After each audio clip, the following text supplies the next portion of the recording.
The state official reportedly used his own funds to pay for the trip, which included discussing Bitcoin with government officials and exploring financial literacy programs.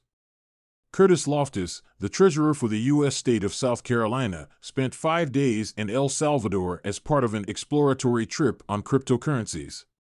According to an October 5 announcement, Loftus was part of a delegation including South Carolina business leaders, rural health officials, and individuals interested in the expansion of cryptocurrency and blockchain technologies who met with officials from El Salvador's government in an effort to understand the country's efforts to adopt Bitcoin, BTC. The cryptocurrency has been legal tender alongside the U.S. dollar in the Central American nation since El Salvador's Bitcoin law went into effect in September 2021.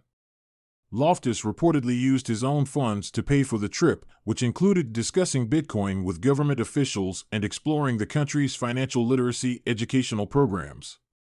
According to the treasurer, the visit to El Salvador was prompted by South Carolina's legislature exploring ways to support the adoption of crypto and blockchain in the state. Speaking to Cointelegraph, Loftus, a self-described Luddite, said he was neither a proponent or opponent of crypto but wanted to learn how South Carolina's government could use the technology effectively in addition to promoting financial literacy among residents. The treasurer said the group tried to use Bitcoin maybe 4 times during the El Salvador trip as payments to street vendors and local businesses. We were in a nicer restaurant, and the tab was about $300 to $400, a bunch of us, and they paid with Bitcoin, said Loftus. I signed up for Lightning beforehand. It was interesting. People living really close to the ground using Bitcoin, and some of them really enjoy it. They were really pleased to have done it.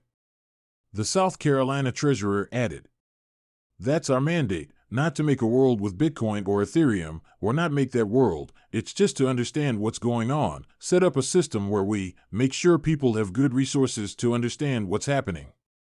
Reports have suggested that roughly 20% of Salvadorans use BTC through Chivo wallets, while El Salvador President Nayib Bukele announced the government held 2,381 BTC as of July.